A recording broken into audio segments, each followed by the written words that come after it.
Welcome everybody to J&D Waterproofing post-game wrap-up. I am Craig Wolfley and you are? I'm Tunch Ilkin. And we are here at iHeart doing our deal because, and by the way, first of all we want to just say, we're wearing suits here because we're going to pay respects to a very, very beloved and dear friend. Yeah, Sam Nover was just, he was a colleague, he was a mentor, and most importantly, he was a friend. Yes.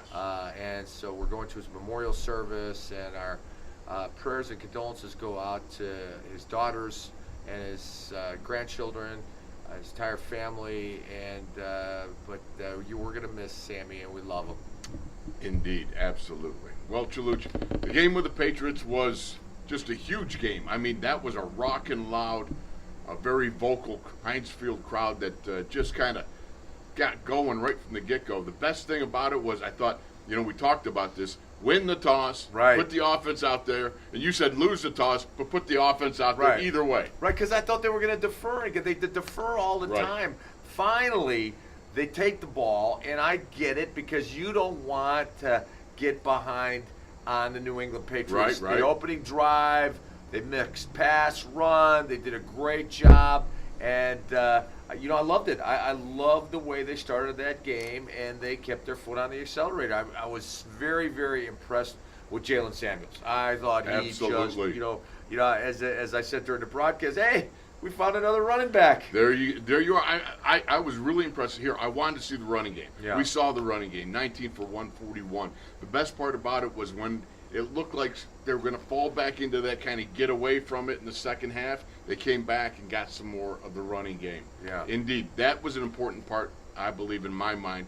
You think about it, the time of possession, 19 minutes to 11 minutes in the first half. Predominantly, you had a lot of running there. In the second half, not so much. And in the time of possession, evened out. They went a lot of 5 wide receivers, and I think the strategy there was because the New England Patriots don't have that many good cover guys. Their secondary, from a standpoint of speed, does not have a lot. Right. And I thought Ben did a great job finding the open receiver. I do like it better when there's a running back in the game. Right. Because that keeps you a little flat-footed if you're playing the defense. If you're playing defense and it's empty, you're going to tee off and rush the passer. But on the other end of that, the New England Patriots didn't really have any scary pass rushers. Whenever they got pressure, it was because they were running twists. The other thing I noticed and I thought was really interesting, you brought it out during the telecast, was the fact that they played a lot of zero coverage. You have guys almost like a sticky Sam alignment. They get up on the line of scrimmage. You might have the double eagle look where you got the defensive ends in a 3-4 alignment, kick down over the guards, and then you got some linebackers. But literally, there's nobody on the second level, and the Steelers were able to exploit that. Well, and the sticky Sam is a defense that was developed by Hank Bulla when he was the defensive coordinator. Used to be a neighbor of the Cincinnati Bengals. I think he coached also with New England at one time. I think I think you're right. With Raleigh, with Raleigh Dutch, our old offensive line coach. Well, the sticky Sam is you put everybody up on the line of scrimmage. And the Steelers did a great job of picking up the blitzers, and that's the only way they get home now is with the blitzing. But, Ben was sharp as attack, threw 2 picks. One was a bad throw, the other one was tipped. You can't have. But I think the game ball we gave is got to beat to Jalen Samuels. I was so impressed the way he found the hole, his speed, his cutback ability. I didn't think that he had that in him, Wolf. And now, man, with James Conner dinged up, now James could rest a little bit. He doesn't have to push himself and re-injure that thing. Right. No question about it. Jalen Samuels, I've just felt this guy was coming along. He proved himself to be very, very capable. Another guy that stood out, another young guy that proved himself capable, was our buddy James Washington. Right. I mean, think about it. Just 2 weeks ago, the man was left without a helmet, and now suddenly, as we talk about, that train comes around. It may only come around once. You better be ready to get back on it. And he was given the chance. He got back on, and he delivered 3 catches, 65 yards, with one a 32-yarder. That was a great high-point catch. Everything that he didn't do in Denver, he did. I think he's learned. I think it's one of those stepping stone processes that you have as a young buck, and he certainly looked good delivering. You know, Ben really has been throwing the ball a lot to him in practice. The last 2 weeks in practice, Ben has been continually feeding him the ball, and he has caught everything that is thrown at him. And one of the things that you could see is the confidence, and the confidence begets good play, and the good play begets confidence. And this young man down the stretch, I think, and into the playoffs, is going to come up big for the Pittsburgh Steelers, as is Jalen Samuels. The one, the catch on 3rd down, 3rd and 9, that Jalen Samuels on the sideline, he was covered by John Simon, and he stops. Right. And John Simon, the outside linebacker who was covering, expected him to go to the sideline, and that's where he was waiting for. But as soon as Simon stopped, he's continued down, and Ben caught him right between the safety or the corner and the outside linebacker. It was a beautiful throw, and it was just so savvy by a rookie. You know, just so savvy.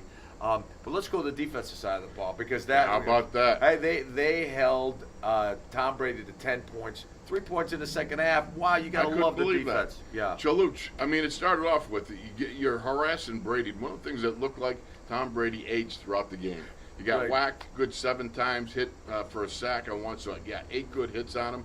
He found himself getting up off the dirt every now and then. You know, you like that, because then you throw up a gopher ball like to Joe Hayden on the sidelines. What a jump! Did you see Hayden high point that thing? Michael Jordan. Michael Jordan. Michael Well, you Jordan. know what? He is a Jordan athlete. Yeah, you know, I mean, yeah. you get those. You maybe get those like the old Kedball Jets. Right. You know, you can run faster, jump higher with the action wedge in them. Yeah, they don't have they don't have those PF Flyers. PF Flyers, not the Keds. Oh, the Kedball Jet. Well, I used to have Kedball Jets. Well, I used to have. Thing. Well, you know what? I used to have the PF NBA. Flyers were good. I wanted the Converse, but the Converse that was way out of. They were $11. That's I couldn't. Now they had the NBA, which was a ripoff of the Converse that looked just like the Converse. They were $3.99 at Tops. Oh, really? That's yes. right. See, we That's got the Kmart version. Yeah. The blue light goes on, and they're like half price. Yeah, so you got to get in there and battle. My first pair of Converse was my freshman year in high school. I remember when I tried out for the basketball team. I got cut, but I got a new pair of Converse. There you go. We're getting back to our man Joe Hayden. High pointed the ball, got himself a Brady ball, as they call it. Right. When you get an interception, a pick of Tom Brady,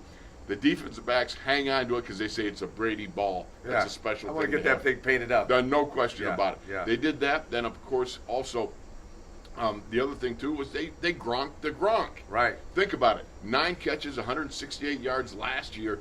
This year, he was targeted 5 times, 2 catches, 21 yards. I mean, Tunch, that's sensational work. Yeah, I mean, nobody really hurt you. Julian Edelman, you know, the only one, there was a broken coverage, or a busted coverage, and Chris Hogan streaked for a touchdown, and these things happen. I think, especially when you check before the ball is snapped.